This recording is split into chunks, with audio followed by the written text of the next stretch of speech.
There's nothing more embarrassing than talking at a family dinner about your favorite historical subjects, only to be corrected by your sibling going, actually, Napoleon was above average height for his time. You contemplate what to do with the rest of your night since you just got absolutely destroyed. You quickly fact-check this verbal beatdown, but realize, oh my god, they were right. How could I have been so wrong? If you don't want this to be you, then listen up, because here's some historical facts that you're probably wrong about. Number 1, the majority of American colonists wanted independence from Great Britain. Since we know that history is written by the winners, it is often thought that the overwhelming majority of American colonists hated the filthy stinking redcoats, an attitude that served as the catalyst for the American Revolution. But that's not entirely true. Sure, there were revolutionaries, but in fact, the colonists who wanted revolution were never even in the majority. Less than 45% of American colonists wanted independence, while the other 55% were either rich loyalists who didn't really want to risk losing their comfy fish and chips way of life, or neutral fence sitters who were just along for the ride, throwing caution to the wind and living their simple peasant lives. Once the revolution did start, however, many loyalists either fled to Canada, cowards, or fought against their own people, only to lose horribly. Number 2, the Declaration of Independence was signed on the 4th of July, 1776. American Independence Day on the 4th of July is a time for Americans to let loose by relaxing by the pool, detonating explosives, and having 1 or 10 beers with friends, family, and whatever remaining fingers they have. Surely a day called Independence Day means that the Declaration of Independence was signed on that day, right? Not exactly. Independence from Britain was actually declared on July 2nd, but the head honchos at the time were like, oh, maybe we should write this down and make it official or something. So after 2 days of figuring out Microsoft Word, they came back with an actual declaration, which was officially adopted on the 4th of July. But since everyone was way too busy celebrating in their pools with some brewskis, it wasn't fully signed until August 2nd, 1776. Number 3, George Washington was the first president of the United States of America. Yeah, a lot of these were a little bit more United States themed than I thought, so I'm either biased or the rest of world history is pretty boring. Probably both. One of the first things American youngins are taught in school is how to lock a door and avoid gunfire. And also that George Washington was the first president. But guess what? Not true. Okay, technically he was the first president elected by the people, but there were several other rich white dudes who held the title of president before him. The first being John Hanson, with the title of President of the United States in Congress assembled. Although he only served for just 1 year, he did help structure the growing baby government we all know and know today. Number 4, Benjamin Franklin discovered electricity.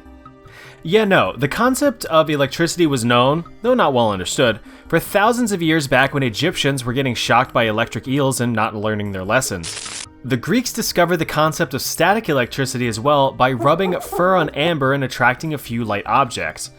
Benjamin Franklin was chilling on his porch watching a storm when he pondered, that's probably that electricity stuff everyone keeps talking about. So, he got his handy-dandy, trusty, dusty kite to test his theory. He strapped a small metal key to the string to act as a conductor for the electricity. After the key gave him a small jolt, he was like, nice. So while he didn't discover electricity as a whole, he did prove that lightning was electrical. That's kinda cool too. Not being on the $100 bill cool, but cool. Number 5, people in New York threw themselves out of buildings during the 1929 stock market crash. Good times don't last forever, and the United States learned this very quickly when in 1929, the stock market saw the worst crash in history, dropping over 50% in value thanks to irresponsible consumer and bank behavior like predatory loans and purchasing on credit. Who does that? Billions of dollars were wiped out practically overnight. Now, when your wealth and living standard gets Thanos snapped out of existence, you might think that a quick leap and a hard drill into the pavement would solve your problem since you can't be poor if you're dead. Well, maybe some people did think that, but apparently no one's intrusive thoughts won because there was no reported uptick in self-unaliving in the wake of the stock market crash. It would actually be another 72 years before jumping from buildings became a short-lived fad in New York. Number 6, Germany invaded Russia in the winter during World War II. Finally made it out of the United States. Yeah, there's a common misconception that Germans decided to pull a pro-gamer move and invade their barren, tundra, wasteland ally Russia in the dead of winter, prompting the Germans to be like, fuck! And turn back home. Not the case. Germans pushed into Russian territory on June 22nd, 1941, and actually made considerable progress on their way to Moscow, since Russia was not expecting such a top 10 anime betrayal. But tough territory challenges, low morale, and overall exhaustion caused German progress to slow down while new, fresh Russian troops were being spawned in. Once winter set in, things only got worse. Since Russia was hosting, Germans were susceptible to extreme lag and their ping was trash. Germans eventually were driven out of Russia after failing to defeat the Red Army. Number 7. Life expectancy in the Middle Ages was only in the 30s. This is a mathematical misconception here. You love math, right? Right. So the way an average lifespan is calculated is you take the ages across all people and divide by the number of people to get your average. Thing is, babies weren't really resilient. So when you start chucking a bunch of zeros and ones into the data pool, you get a strongly skewed average. In reality, it was common for people in the Middle Ages to live into their 50s and 60s. I'm 37. What? I'm 37, I'm not old. Leaving plenty of time for them to do fun things like farming and... So, if you made it to 25 in the Middle Ages, you were expected to live another 25 years on average. Sure, it's shorter than today's expected lifespan of 73 years, but hey, beggars can't be choosers. Number 8. Thomas Edison invented the light bulb. Although he is credited with inventions like the phonograph and absolutely terrifying talking nightmare dolls, you probably know Thomas Edison is most famous for inventing the light bulb. Well, that's a lie.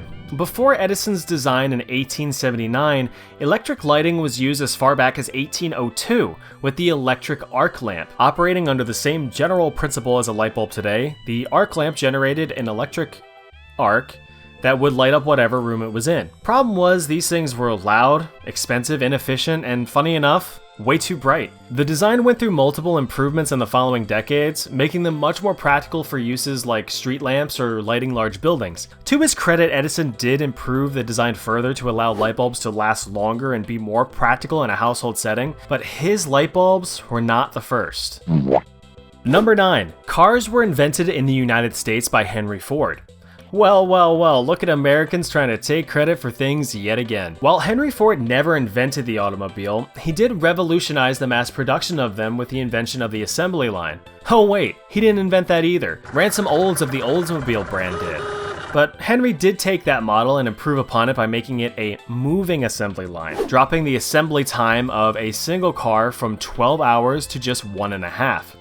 Oh yeah, and the first gas-powered automobile was invented by Carl Benz, one half of the famous Mercedes-Benz brand, back in 1886, 17 years before Ford's first car was produced. Also, it looks stupid. Number 10. You should subscribe to the channel. Oh wait, this one's true. How'd that get in there? Number 10-2. The Greeks tricked the Trojans with a giant wooden horse. Well, this one's a classic. We've all heard the story of the Trojan Horse, proved that people used to pull off good pranks before cameras and ad revenue. The story goes that during the Trojan War in 1183 BC, sneaky Greekies wanted to gain the upper hand in sieging the city of Troy. In order to do so, they built a large wooden horse and left it at the city gate. The Trojans were like, huh, neat, a present, don't mind if I do, ha ha ha, and wheeled it inside of the city. In the middle of the night, when the Trojans were honk-shoeing, Greek soldiers snuck out of the hollow wooden horse and slaughtered the Trojans, leading to the fall of Troy. Yeah, never happened. In fact, it's debated if the Trojan War itself even happened. The story about the Trojan War was written by the Greek poet Homer, who, funny enough, might not have even existed himself. Historians really need to get their act together because it's getting kinda hard to fact-check all of this. Well, there you go. Be sure to bring up whatever you learned today to your next family or friend gathering so they could be like, that's neat. Leading to a dead-end conversation where you just go back to scrolling through your phone.